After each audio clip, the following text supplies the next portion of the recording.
Avui us porto un autor que m'agrada molt, que és l'Austin Kleon, i dos llibres seus que es diuen Roba com un artista i Show Your Work. Su puta madre, Jack Handey!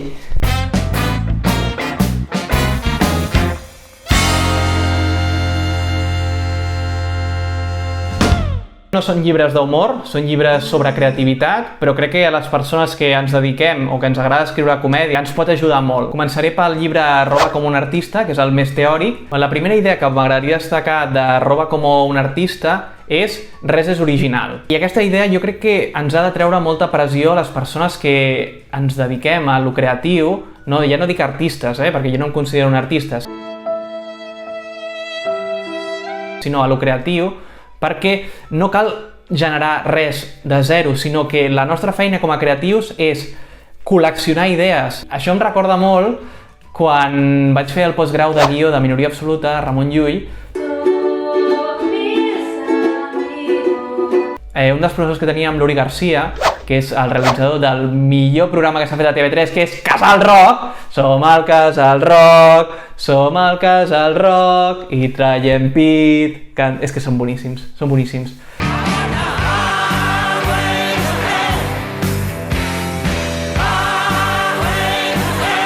Pues l'Uri ens explicava que ell agafa Vimeo i es posa vídeos i llavors hi ha un moment que li va naixent idees, es va apuntant aquest tipus de coses i en aquest punt és que la inspiració no neix de zero, sinó d'anar agafant coses, no cal generar de zero. I el segon concepte que m'agrada molt és que som incapaços de fer còpies perfectes.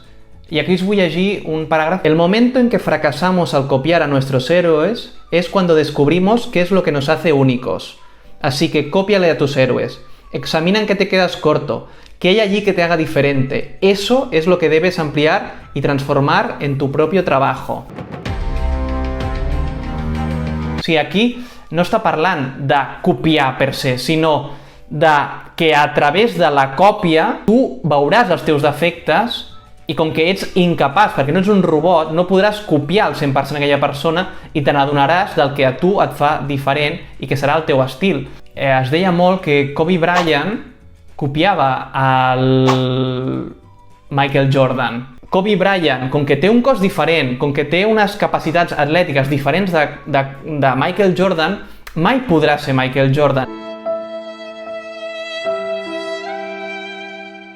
I a l'intentar fer un moviment com el que feia Michael Jordan, el farà com fa Kobe Bryant. Des d'aquest punt de tenir un referent, no construir de zero, que bàsicament jo crec que és la base de tot el que ens diu l'Austin Kleon.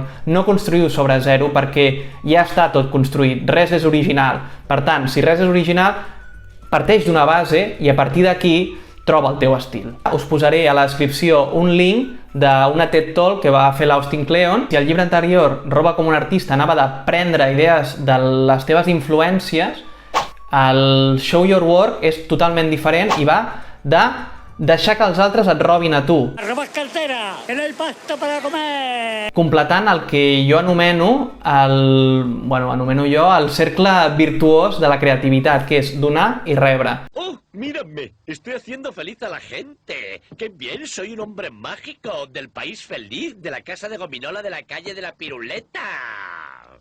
La primera idea que m'agrada molt de Show Your Work és l'ecologia del talent. I és a dir, que els creatius no estan sols tancats a casa seva, sinó que estan inserits en una comunitat de creatius que entre ells discuteixen, es recomanen coses, col·laboren. Una altra idea que m'agrada molt és sigues amateur, perquè l'amateur no té res a perdre.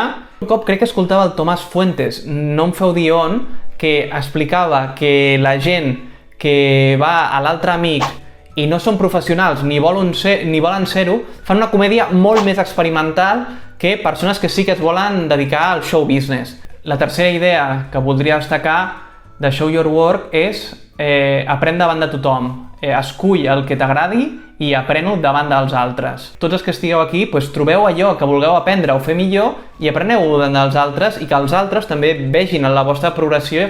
No cal ensenyar un producte final perfecte, sinó que l'important és l'evolució que tu facis. I l'últim consell és ensenyar. I ensenyar jo crec que és molt interessant perquè hi ha gent que li fa por ensenyar als altres els seus trucs, els seus recursos. I que tu ensenyes els teus recursos no vol dir que els altres siguin capaços d'utilitzar-los igual que tu, perquè tu els has creat i els has adaptat a la teva manera. Jo, per exemple, fa poc vaig escoltar un podcast que va fer l'Ignasi Taltabull i feia una entrevista amb el Tomàs Fuentes i parlaven de la seva metodologia d'escriure un monòleg. Jo, per molt que l'Ignasi m'hagi compartit la seva metodologia de treball o la del Tomàs Fuentes, jo no sóc el Tomàs Fuentes ni sóc l'Ignasi Taltabull, tant de bo ho fos algun dia. Això vol dir que jo, a l'intentar fer les seves rutines, acabaré fent alguna cosa diferent, perquè cadascun de nosaltres som únics i som incapaços de fer còpies perfectes.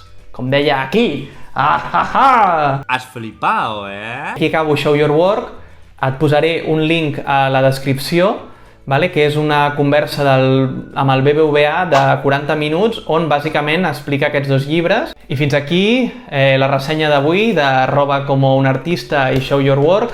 Si us ha agradat, doncs això, feu-li like, campaneta, doneu-li a subscriure's i ja està. Xau, xau, que Déu us beneixi.